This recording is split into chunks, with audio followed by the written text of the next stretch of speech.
Dr. Jaishankar, thank you very much for joining us here at Rising Bharat. So we were having this discussion outside and internally in the run-up to Rising Bharat as well. In an election year, forget about election year, we are a few weeks away from elections. What do we ask the foreign minister? Is foreign policy top of mind of people during elections? You would think that more tangible things like homes and toilets, etc., are the things that people are more concerned about during election time. But funnily enough, Minister, in the News18 opinion poll that we had last week, one of the things that people said, one of the reasons why they will vote for Modi is because Modi ne desh ka naam roshan kiya hai. Modi has elevated the image of India substantially. Why do you think something that is not necessarily tangible, like foreign policy and foreign policy gains, has suddenly become a vote-determining issue? Well, first of all, let me say what a pleasure it is to be here with all of you. Look, to be honest, that answer doesn't surprise me. It doesn't surprise me because in the last 5 years, traveling around the country, I've seen this sentiment grow.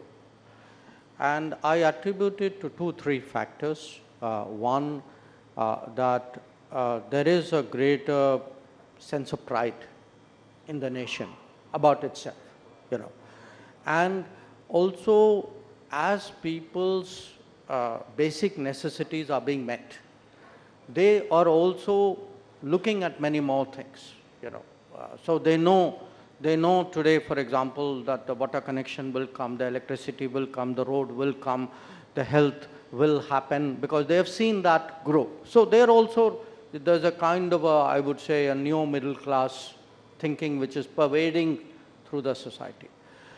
The second is that a lot of people today go out to work, go out on travel. They are tourists of various kinds. Something abroad in some way affects their livelihood. So the connection between being treated well abroad, being looked at well abroad, and their existence is also stronger. I would say the third factor would be, to me, the G20. G20. G20 actually ended up our initial concern, and Amitabh is here. Initial concern was how do we get it out of Delhi? But we actually ended up with the entire country owning the G20. That in very small towns, people you would not think would have an interest in foreign policy, leave alone something as specific as G20. Actually, people had that sense, it's our G20, it's a time to show our country to the world, people are coming. So I think G20's had a great sense of connection. And finally, in a very peculiar way, COVID. That what COVID did was, at different times, it's made us aware, after all, the COVID came from outside. We sent vaccines outside. At a critical moment, we got oxygen from outside. So somewhere that connect with the world, it's made people more aware.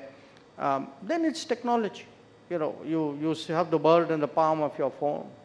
So I do want to ask you about the G20 part, because we have seen instances in the past where major sporting events have transformed the image of a nation, whether it is the Barcelona Olympics, the Beijing Olympics, and so on. But the G20, the uncharitable way of putting it is it's a chalk shop. Why would that have permeated to the level of the Aam Aadmi and our Aam Aurat on the street in a way that it's lifted the image of India? Partly, as I said, physically, because it was done in 60 cities and towns. And mind you, other than those 60 places where something happened, people went out maybe to another 60 or 100 places more. So if you actually said in terms of locations, I would say maybe 120 to 150 locations in some way or the other saw G20. We ran G20 actually like an Andolan, like a Jan Bhagidari. So I mean, look, I've been doing G20 for 10 years now. This is the only G20 where you went to a place, you had a meeting, but there's a university running a event on a G20. There were a bunch of NGOs who were doing something on a G20. The population was out there displaying their culture.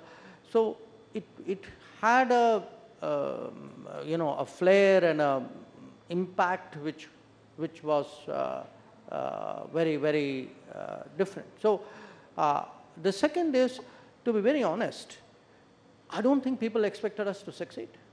Really? Yeah, I mean, look, we went through, saw the Indonesian presidency, the kind of pressures they were in. Every meeting was blocked by a single issue. And then finally, okay, we patched something together at the summit. All of us helped out because that's the way it is. Now, in our case, I think we took, frankly, much less defensive strategy. We said, look, every meeting, if there's a finance meeting, we will get a finance outcome. If you've got other issues, I'll put an asterisk and put it on the side, but you are not going to block that finance outcome. So what we did was, we piled up the stakes, outcome after outcome. So you said it's a talk shop. Yes, you are right, but even talk shops make a difference. So when a talk shop, for example, ends up recommending to the World Bank that you need to change, reform as per a report which is coming out, or a talk shop says that digital public infrastructure is today a kosher concept and the rest of the world must adopt it for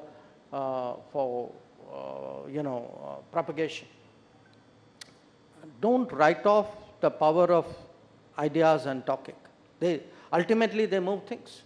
And I would say, if you look at one thing which has gone very badly wrong with the world, which is that COVID, the impact of COVID has really set back development, SDG targets in the world. The G20 brought the focus back. So, and people intuitively understand it, that people, they may not know the nuances, but they knew the pressures were on us, and they knew that we had to, get the outcome done at the summit, and I think they kind of get it.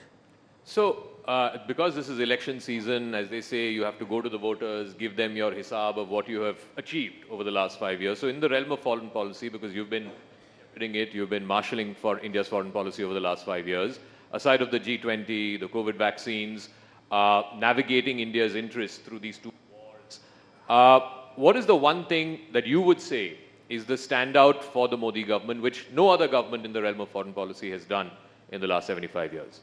Well, look, if, it's not an if, it is a when. When I go out and explain foreign policy of the last 10 years to people, I would actually tell them ModiK Guarantee works as much abroad as it does in the country. Okay. And it is ModiK Guarantee which moved the whole Indian system in Operation Ganga, where 5 ministers were deputed and told you sort out those places and come back when the last people come back, when the military is put to work on a mission like this. It could be that, it could be Operation Kaveri in Sudan, it could be what we did during COVID, the whole Vande Bharat mission, that anybody who was stuck somewhere, I mean, there were shipping crews, there were air crews, there were hotel people, there were tourists, there were students who had been told your hostel is closed, go home. So what has happened today? And it isn't just the people who came back. If you looked at the Gulf, where we have today almost 90 lakh people, my deputy Muralidharan and I were regularly going to Gulf during the COVID because we were carrying messages from PM to the Gulf regime saying, please take care of our people. And they did respond. They did take care of them. So, and it could be, it need not be just taking care in a physical sense. The ModiK Guarantee also applies that I will take the right decision to make sure your petrol costs are kept within reasonable grounds by not bowing to political pressure. So that sense that, we have a national interest, the national interest will and national welfare in a way, We will do what it takes. We will send troops in the height of COVID to defend our northern borders. We will react to terrorism in a way in which will deter, any sort of repetition of such attacks. So it works in different ways. I think today, when part of the reason why people respond to foreign policy is they can see that visibly our international stock, our credibility, our weight, our influence has gone up. So just like the government puts its record to the people and says these are the things that we've achieved in the last 5 years, 10 years, the opposition also has a right to say that, look, this we think are the failures of the government when it comes to foreign policy. So they say, look at the whole situation vis-a-vis China. You mentioned that. The opposition's even gone to the extent of saying you've lost territory to China. Look at the neighborhood. Even friendly countries are not so friendly anymore. The situation with Pakistan is back in the back burner. With the West, there are serious differences on the Russia-Ukraine war, on the Israel-Hamas war. What would you say to that? What would you say to the opposition's narrative? Well, I would say, some of the places which, by the way, they said we had lost, were lost in 1962, if not before. So I'd say first go and get a lesson in history, possibly in geography. The second, we may have, differences with the West on Ukraine. But the purpose of foreign policy is not to agree with other powers on the basis of their interest. The purpose of foreign policy is to defend your interest and advance it. So if I have a difference, I have a difference. So what would the opposition like me to do? To get along with people and increase my petrol purchase, price at which I buy fuel? So, let's get the parameter of judgment right. I still say that if you look or take Pakistan, yes, today our relations are very, at a formal level, are very minimal. But why has it happened? It has happened for two reasons. One, because we have put terrorism fair square at the center of the relationship. And number two, the Pakistanis reacted to our in my view, a long awaited, something which should have been done much earlier, decision on 370. So what would the opposition want us to do? Not do 370 because it will upset Pakistan? Or talk to Pakistan ignoring that they do terrorism? Actually, that's what the opposition was doing. So if you ask me, look, foreign policy is not run as a global popularity exercise. It is run if you have an appeasement mentality at home, you will take it outside. So one of the points you mentioned, and again, this is the latest sort of criticism against your government, points of difference, if you will, with the West, is on the CAA, the Citizenship Amendment Act. The US State Department has reacted to it. I think the MEA has also put out a formal statement against it. When you speak to your Western counterparts, how do you tell them that this is not a discriminatory law, that people are not being discriminated basis their religion?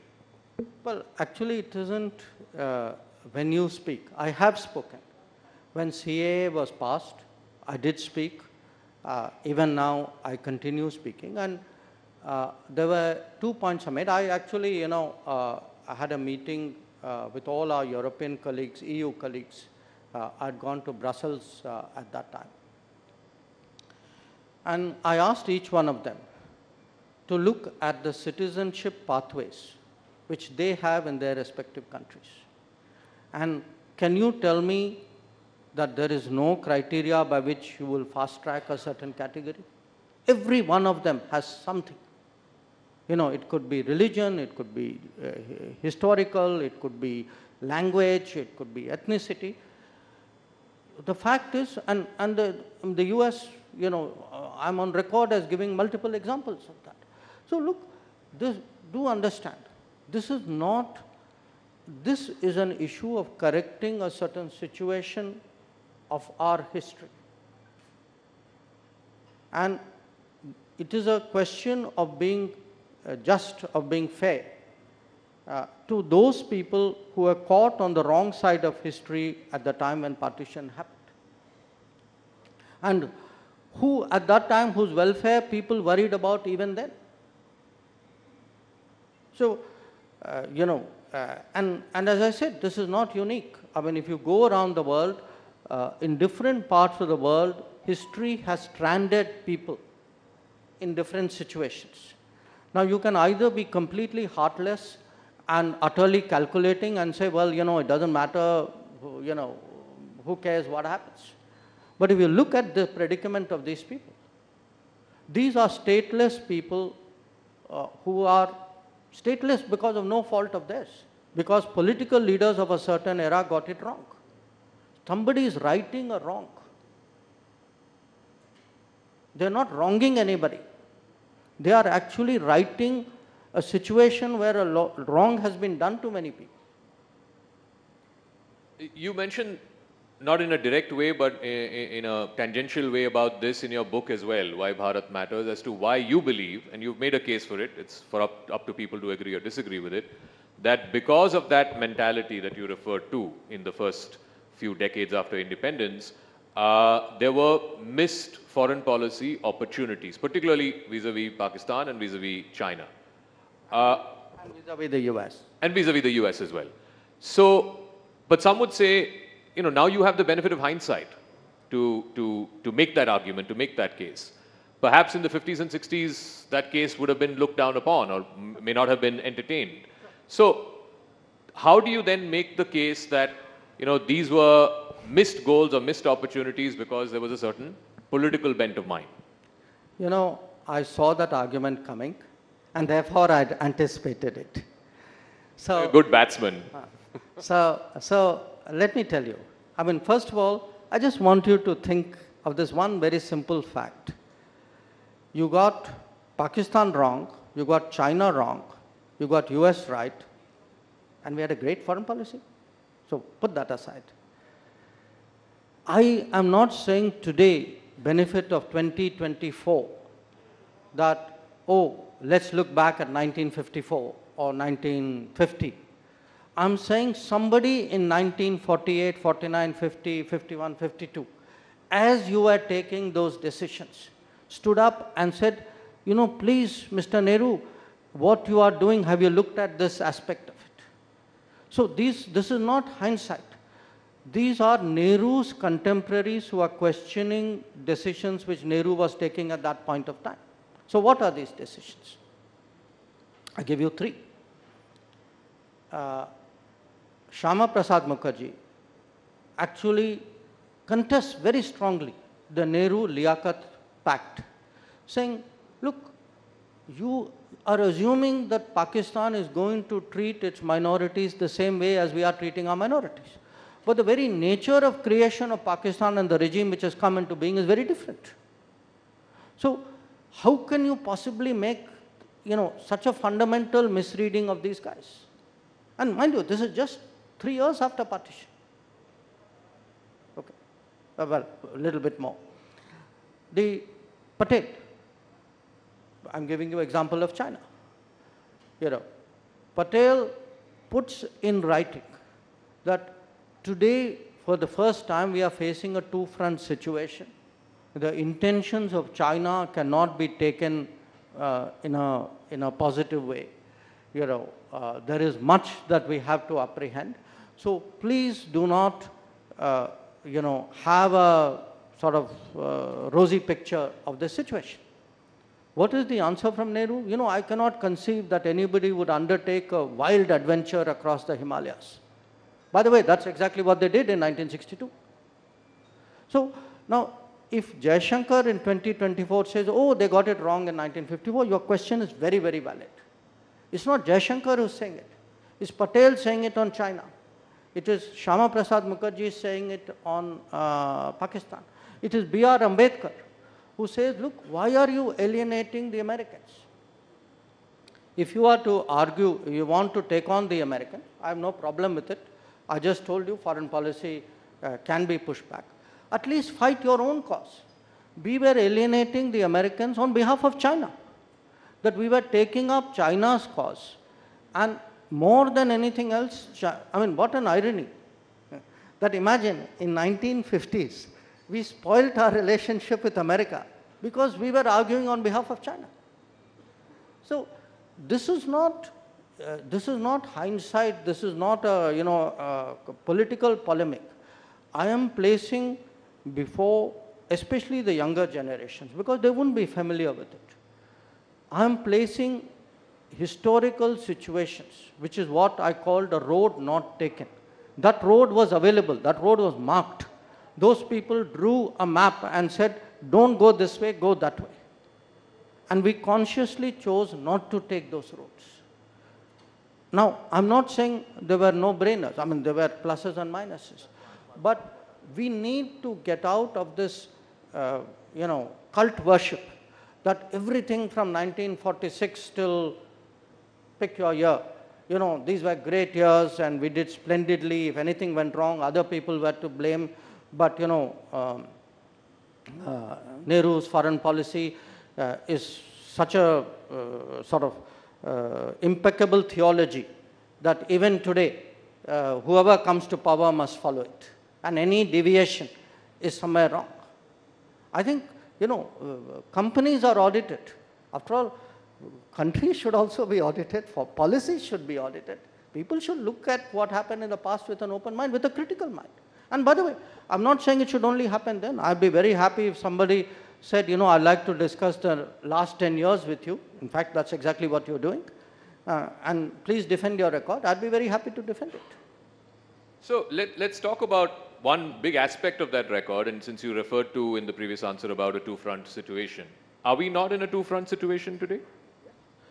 We have, my friend, we have always been. I mean, it is we who were in denial. I mean, tell me, I'm now asking you as a person, Zaka, at which stage in your life did you actually feel that China was your strategic partner? I don't think in my lifetime. No, but yet in 2006, we actually have a declaration describing China as a strategic partner. So I want to say, look, there's a gut sense in society. Sometimes, and I say this as someone from the foreign policy fraternity, sometimes, this is a bubble you have created. Because in the earlier years, it was very much a Nehruvian ideological bubble. Nehru was against America, so everybody was against America. Nehru said China is a great friend, everybody says China is a great friend. So the vestiges of that continue, even today. I mean, you have a concept called Chindia. Okay, I do, many of you will remember who put that concept forward. So if you actually have reached to think that you're making a sandhi of China and India, and you think we are that close, and our interests are so aligned, I mean, this is a different world. So I would put to you, if you go back, especially I would say to me, 1950s, it was latent. 1960s onwards, especially after the China-Pakistan agreement in 63, and the territorial transfer of Indian territory by one illegal occupier to another, you had effectively the two of them working in tandem. And to me, that is a very obvious basis on which to build policy. So let me now come to domestic politics. We've got the last 15, 16 minutes now. In the last 5 years, we have seen the transformation of Dr. Jaishankar from diplomat to foreign policy scholar. Now you're a full-blooded politician. So tell us, why is the Prime Minister spending so much time in southern India? Every day, every other day, he's in South India. In the last elections, in the last Lok Sabha elections, out of 129 seats in the 5 states in southern India, the BJP won just 29. A bulk of it came from Karnataka. Why do you in the BJP believe this time the south will be your new frontier and you'll be able to conquer the new frontier? Well, if I applied that logic, I could apply it to the rest of the country. There was a time, there were many states where there were no BJP MPs. So, in a way, every state, I mean, for a party like BJP, was a new frontier at some point. why today, I mean, I don't know how many of you saw the pictures of the Prime Minister's, road shows in Coimbatore and Palagat, etc. Look at the response that he's getting. So, my sense is, I mean, ultimately the results will tell.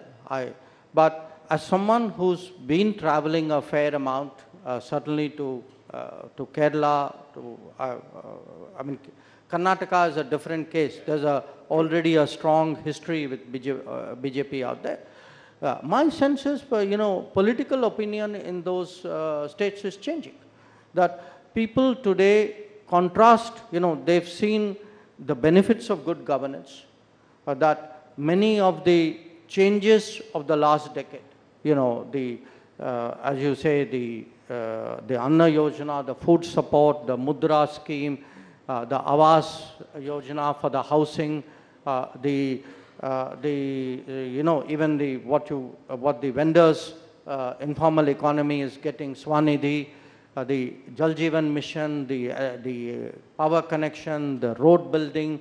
So when the Kisan Samman Nidhi so if you put all this together, they today realize, and particularly if you add to this health and insurance, they today realize that, look, because you are getting good governance out of the center, and these schemes have been pushed by the center, they have benefited literally tens of crores of people. They are looking, at a very, very different way, both at the center and at the BJP. The second, I would say, our sense of ourselves as a nation and society is also changing. There is today, I mean, you refer to it in a very different way, saying, why are people taking an interest in foreign policy? Yeah. I would argue one of the reasons they are taking an interest in foreign policy is they have a stronger sense of what this nation is about. And the South is, as deeply, if not more so, that sentiment as the rest of the country. And I think the combination of all these things is actually, it's certainly, anybody objective would tell you something is changing out there. You can see that, you can feel that. Now, we'll have to see how it goes, but I can tell you there's a fair degree of confidence about how this will work out electorally. You mentioned about the sense of identity, sense of pride. No doubt it's gone up in the last 5-10 years, but in the South, there's also regional identity. And one of the narratives, you can call it a trope if you want, particularly from the southern parties, is that your party is anti-South India, you're a North Indian party, you're a Hindu imposition party. As somebody who is a Delhi boy, but your family is from the southern part of this country, how would you counter that narrative? Well, look, I think by now, Prime Minister Modi has put that kind of propaganda to rest. He's contested it very, very effectively. But you have not had a Prime Minister of this country who has so visibly associated anything national with what you would call regional issues. I mean, it could be, the fact that we've taken foreign policy out there, the fact, I mean, even the parliament, the Singol issue, the fact he did Kashi Tamil Sangamam, or in fact also, a Tamil Saurashtra. So he's taken enormous pains to actually counter that kind of propaganda which has vitiated our politics for many, many decades. And my sense is today you're getting that traction. My next question is in two parts. First part, I know you'll dodge, but I'm still going to ask. But the second part is a little more weighty. The first part is, are you contesting the upcoming Lok Sabha election? Second part? The second part is, does it make a difference in your, practicing of foreign policy if you're an elected politician as opposed to one who is nominated to the Rajya Sabha? It's a hard one because if you look at the previous foreign ministers of India, you've had a mix. many, I mean, my immediate predecessor, Sushma ji, was from Lok Sabha, and many of her predecessors. So it's a mixed issue. The fact is, today, certainly speaking from a BJP perspective, I can tell you how much focus there is on constituency, on ensuring delivery, on making sure that last mile, that leave no one behind message goes through. So when I look at my, I'm a parliamentarian of 5 years juniority. So I'm still a relatively new person, and therefore I'm very curious how does that peer group work. And I look at especially the effort which Lok Sabha MPs put in, and it's staggering. I mean, it's not, by the way, that the Rajya Sabha MPs have a ball. I mean, because certainly where the BJP is concerned, I mean, you have governance responsibilities, you have party responsibilities. I mean, you are on, really it's a 365-day kind of calendar. But there's always that balancing your focus and attention with what are foreign policy issues, with other responsibilities that you may have. It may be Lok Sabha, it may be something else as well. You've had ministers who were not Lok Sabha members, but who as foreign ministers had many other responsibilities to do. So you're not answering the first part? No. No. No, but since you said that the BJP gave so much attention to constituencies, is there a preferred constituency that you would like to fight from if the party asks you to? No, I think when I said I wasn't answering the first part, bowling a googly still doesn't mean the ball is going to be played. Okay, let's run you through the last 5 minutes of questions. It's a bit of a rapid fire, if you will. One foreign policy person that you have been inspired by in your career, both as a diplomat and now as a politician?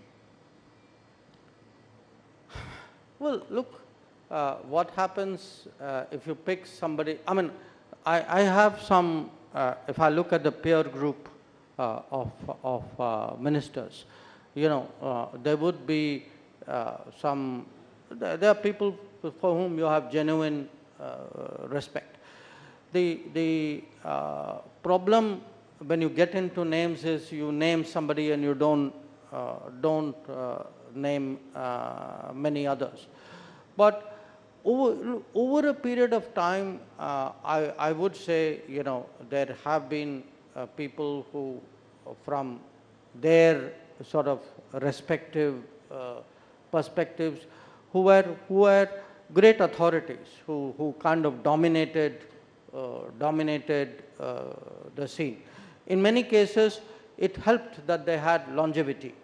In some cases, they may not have had that kind of time. But still, so it's safer in a way for me also to go back a little bit and pick. I mean, when I first entered the foreign ministry, I started my career in Moscow, and Andrei Gromyko was the foreign minister. When I switched to after Moscow, I was moved to the Americas division. Yes. And the first minister I met then was, at that time, Secretary of State was George Shultz. Now, I saw these people really from the eyes of, someone who's starting the business. But when you kind of read about them and, analyzed them with a passage of time, I mean, so even in our own setup, I would say, I mean, the foreign minister, when I joined the foreign ministry in India, was Atal Bihari Vajpayee. Oh, wow. 1977. So, 1977. So, when you look at some of them, you know, different people appeal to you in different ways. You know, Atalji, for example, was always someone who was willing to sort of, in a way, break the mold. You know, and you saw that finally when it came to the nuclear test. So I would say at different points of time, I've had the good, you know, it's like if you are interested in cricket and you've been seeing a lot of test matches, you'd remember great innings. Yeah. You know. By the way, the first century I ever saw was Ian Chappell. Ian Chappell? Yes, in Delhi. Oh. So you remember, you know, you remember these moments, you would remember. I would hesitate to say, okay, this was the all-time greatest. Sure. I mean, yeah, that's a tough one, yeah. Yeah. Since you mentioned nuclear and since we're talking about all of these doyens, you've talked about him in the past as well and more recently as well about the legacy of your late father. He's the man who, you know, for all practical purposes was the architect of India's nuclear doctrine. Do you think about your legacy as to how people will remember Dr. S. Jaishankar? No, not really. I mean... how would you want them to remember you if it... I haven't even given thought to that. I mean, look, you know, you start, I guess people start thinking these things when they feel they are very advanced and are close to hanging up their boots. So you're far from that. Well, you know, I do not know what the future holds. I didn't know what it held 5 years ago. I would have, I mean, my wildest dreams wouldn't have anticipated becoming the External Affairs Minister. But I think I still have enough gas left in the tank not to think about parking in the garage and thinking about how people are living. Please race away, Dr. S. Jaishankar. Thank you very much. Ladies and gentlemen, the External Affairs Minister of India, Dr. S. Jaishankar. Thank you so much.